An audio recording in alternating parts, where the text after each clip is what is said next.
Aujourd'hui, 24 octobre 2025, j'ai un désir, je ne sais comment l'expliquer, un désir, une inspiration qui me pousse à témoigner de ce qu'a été, en résumé, à l'âge de mes 57 ans aujourd'hui, ce qu'a été cette vie pour moi, ce qu'est toujours cette vie pour moi. J'ai pendant de nombreuses années, dès l'âge de 17 ans, cru en Christ. Malgré les yeshivot, les écoles talmudiques que j'ai côtoyées, celles d'Aix-les-Bains, de Méhacharim, au centre même de Jérusalem, et toutes les autres écoles juives que j'ai côtoyées, que ce soit au Talmud Torah, j'ai toujours eu un mal existentiel qui me poussait à croire qu'il y avait autre chose que cette vie juive qu'on m'imposait, à laquelle j'étais restreint, qui est très belle, bien sûr, enrichissante en connaissances, car le peuple juif est le peuple du livre, le peuple de la sagesse. Mais en dehors de toute cette sagesse, à laquelle d'ailleurs je n'ai pas entièrement adhéré, et pour moi ce fut une bénédiction, car en cela j'ai pu rencontrer Christ et voir ailleurs. Me suis intéressé à Bhagwan Sri Rajneesh, Osho Rajneesh, un maître de la méditation. Je me suis intéressé au yoga, à toutes ces choses, toutes ces techniques de méditation. Mais rien ne m'a apporté de bonheur plus que Christ lui-même. Et je lisais secrètement, dès l'âge de mes 17 ans, la Bible, le Nouveau Testament.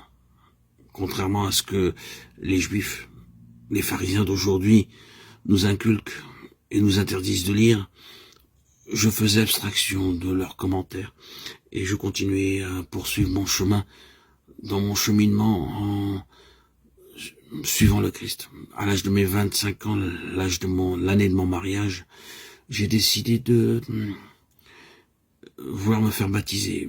Mais vu les contradictions, les oppositions qu'il y avait à cette époque, et par rapport à ma femme qui elle-même qui est toujours juive orthodoxe, j'ai pas pu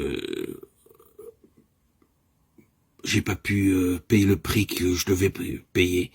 Donc j'ai renoncé, je continue à lire secrètement la Bible. Jusqu'à l'âge de mes 51 ans, où j'ai pu être baptisé le 26 septembre 2019, grâce à des missionnaires qui se trouvaient sur mon chemin au lac de ma ville, la ville natale, où je vis encore aujourd'hui, et où ma fille m'a amené à les rencontrer. C'était merveilleux. J'ai pu, en rencontrant ces missionnaires, ces hommes venant pour la plupart de Haïti, certains ont émigré à Montréal, d'autres sont en France. Grâce à ces hommes, grâce à ces personnes, j'ai pu recevoir le baptême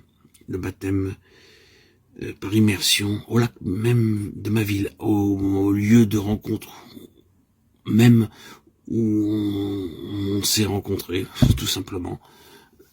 Le baptême à l'endroit fixe où on s'est vu, a été fait par immersion. Et j'en suis ressorti complètement différent. Moi qui étais toujours recroquevillé sur moi-même, replié sur moi-même, mon squelette, mon être physique s'est redressé. Je n'étais plus replié sur moi-même, j'avais reçu une sorte de dignité, de force régénératrice qui n'était plus de ce que j'avais vécu. Je vous rappelle que j'ai subi de nombreuses hospitalisations dues à mon état bipolaire et que mon mal-être existentiel a commencé déjà dès ma préadolescence. Par la joie et le bonheur d'avoir reçu ce baptême, ma vie a été toute différente. Je n'étais plus centré sur mes douleurs, mes souffrances, puisqu'elles n'existaient plus, mais sur Christ, seul Christ qui m'a transformé. Le vieil homme était mort. J'étais mort. Je lisais pendant de nombreuses années, depuis l'âge de mes 17 ans, pour la plupart des écrits catholiques. Et ça a payé. Jésus est venu à ma rencontre. Je ne sais pas si c'est mes mérites du fait que j'ai lu la Bible secrètement ou que je me suis intéressé à Christ, que Christ est venu à moi-même, ou si j'étais prédestiné. C'est une longue affaire, assez complexe. Je pense que j'étais prédestiné à suivre et à marcher sur le chemin de Christ.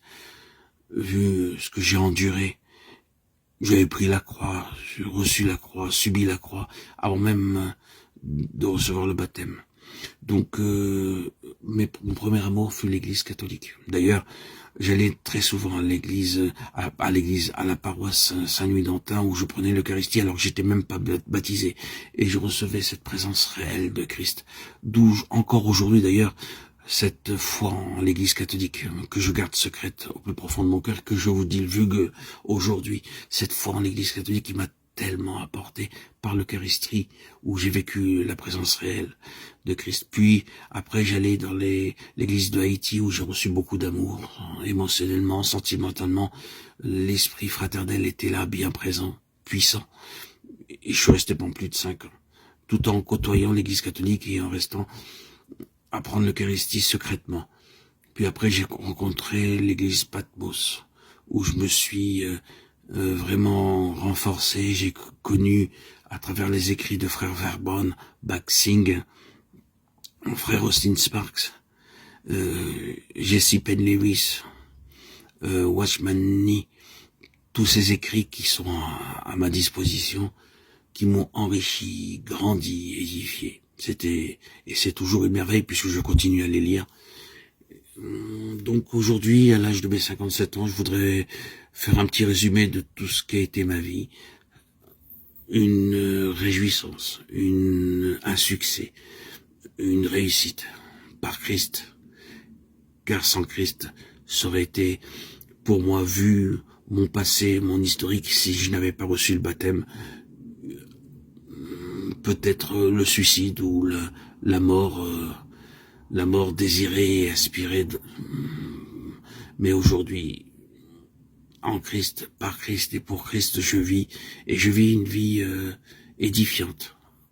Vraiment, je suis fortifié, sanctifié par la puissance de Christ, par tous ces écrits que j'ai obtenus de l'église Patmos et qui m'enrichissent régulièrement, et d'ailleurs que je vous partage régulièrement sur ma chaîne YouTube.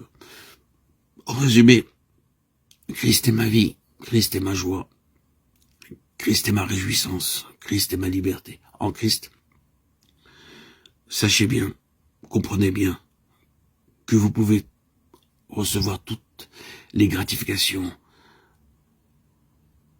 les besoins les demandes auxquelles vous aspirez. Mais quoi qu'il arrive, vous devez bien savoir